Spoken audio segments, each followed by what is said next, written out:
Assalamualaikum warahmatullahi wabarakatuh. Alhamdulillahirabbil alamin wa bihi nasta'in umuri dunya waddin wa ala alihi washabbihi ajmain amma ba'du. Bapak Ibu yang kami hormati, terima kasih atas kehadiran di sesi rapat. Ada satu dan lain hal terkait program guru penggerak yang alhamdulillah sudah saya jalani sekitar bulan kedua ini. Nah, bulan kedua yang alhamdulillah banyak program-program baru, terus juga inovasi pendidikan terbaru yang bisa kita aplikasikan di kelas. Nah, terkait itu saya mohon izin untuk sedikit memaparkan apa yang sudah saya dapatkan dalam program guru penggerak tersebut, dengan harapan kita semuanya bisa mengaplikasikan di kelas kita masing-masing, dan terlebih kita bisa menjadi bagian dari guru penggerak di angkatan selanjutnya, dan lebih besar lagi sekolah kita juga bisa untuk bergabung dalam program sekolah penggerak nantinya.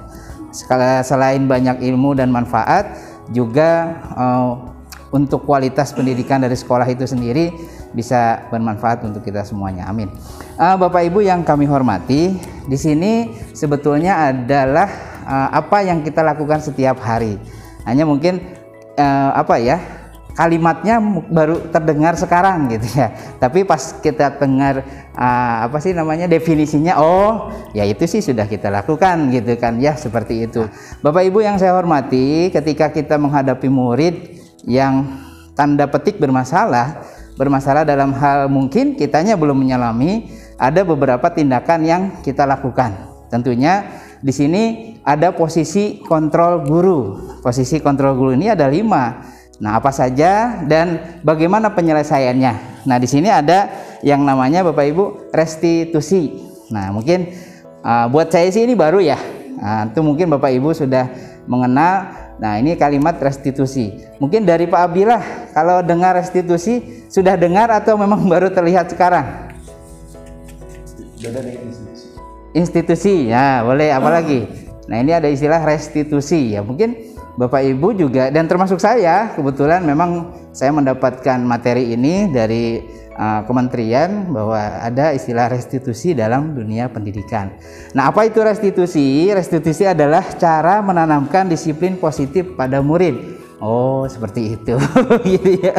Nah, tetapi restitusi ini proses menciptakan kondisi lebih ke kepercayaan kelas. Kita selama ini mengenal dengan peraturan kelas.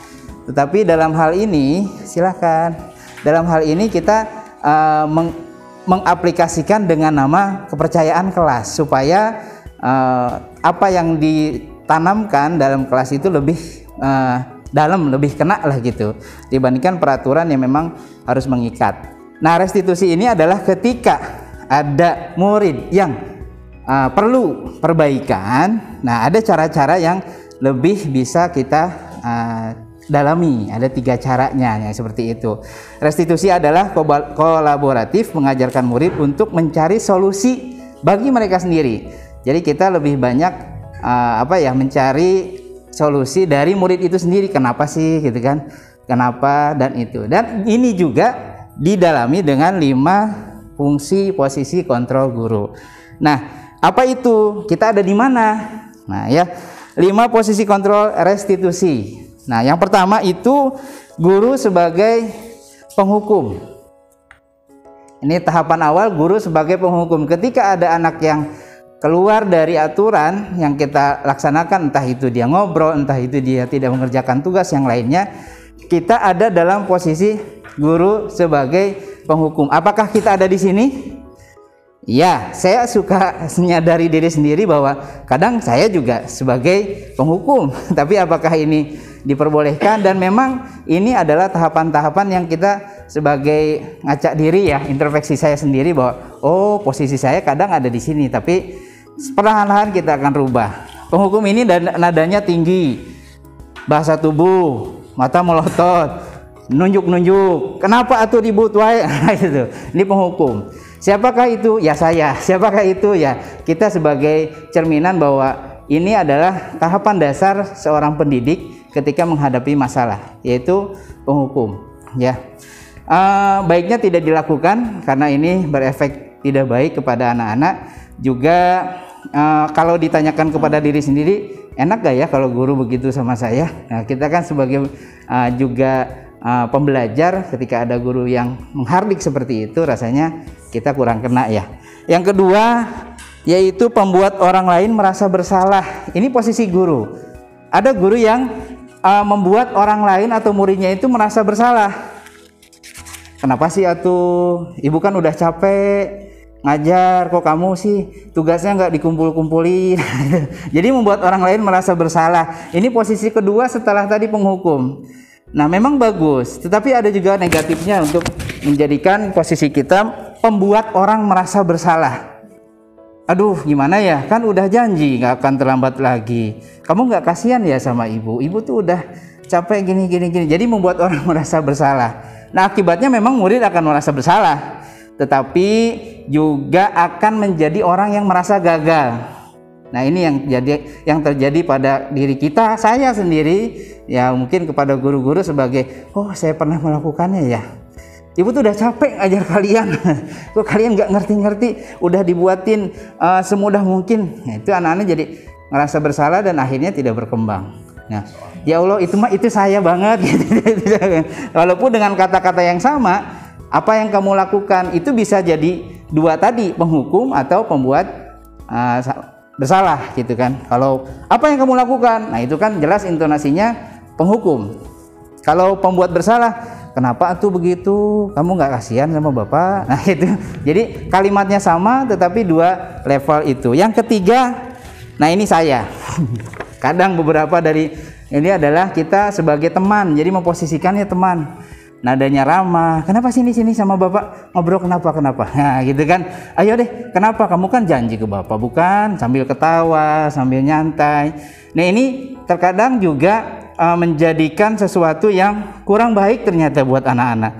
Menurut kita sih ini baik banget ya, karena kan kita bisa masuk ke anak-anak merasa soft, tapi nantinya si anak itu akan, oh ini nih guru saya nih, yang lain galak nih. Oh ini nih yang baik nih, yang lain nggak baik nih. Nah jadi efeknya juga tidak baik ternyata. Jadi posisi sebagai teman pun ada negatifnya gitu. Walaupun ini menurut saya, mungkin yang saya lakukan ini loh, sebagai teman, merangkul, ngajak bercanda, santai, tetapi ada efeknya juga. Jadi oh kayaknya enggak deh kalau kita lakukan ini terus-menerus kepada anak-anak. Dan yang keempat adalah pemantau. Ini lebih ke ketegasan ya teman-teman, pemantau seperti ini. Nah kalau pemantau ini dia langsung menunjukkan wibawanya ya. Apakah kamu tahu aturan yang kita buat? Nah jadi lebih ke tegas ya, pemantau ini seperti ini. Nah apa sanksinya kalau kamu begitu?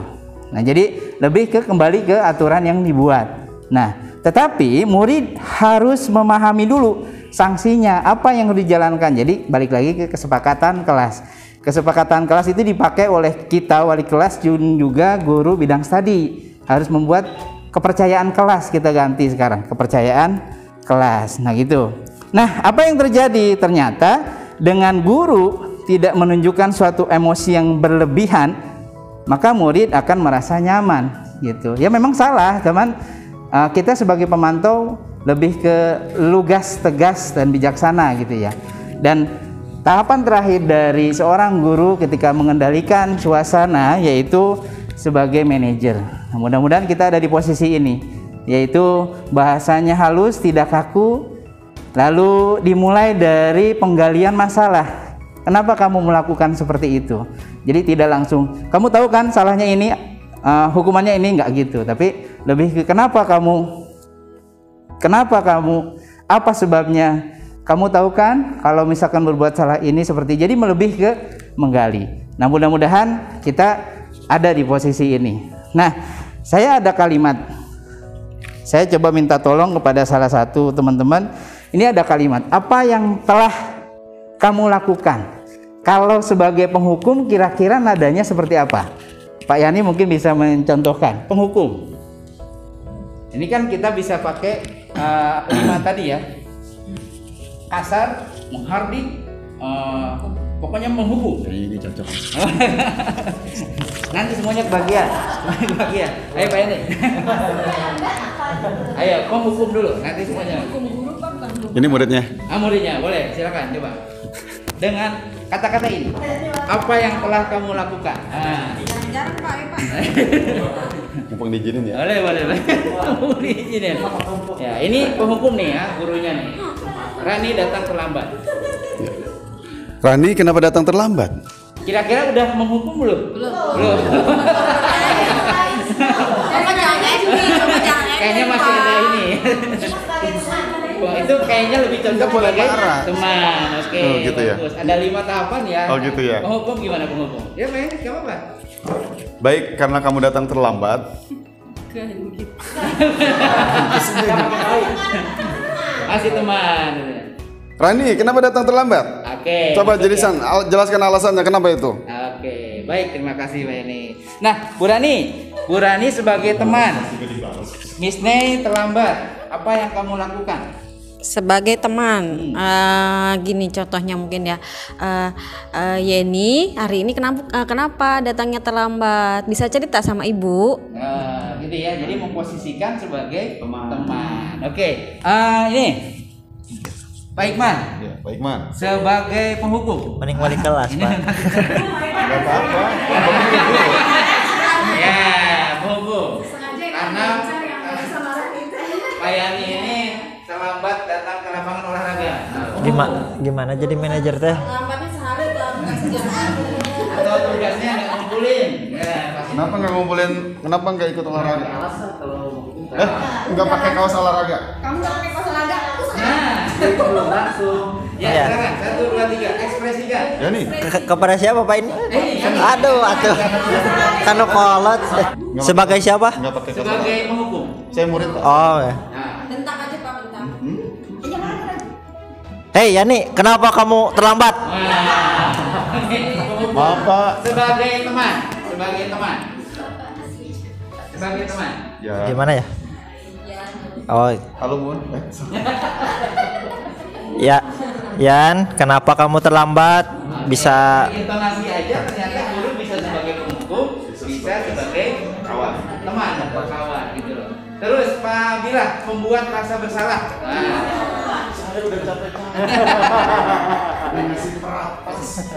Coba Bapak bilang, terus Bapak harus bagaimana supaya kamu sadar? ininya belum ada Pak. Ini. Oh, apa yang telah kamu lakukan? Ah. Oh gitu. Nah, kata teksnya itu. Iya, terserah. Oh, katanya. Harus apa lagi Pak?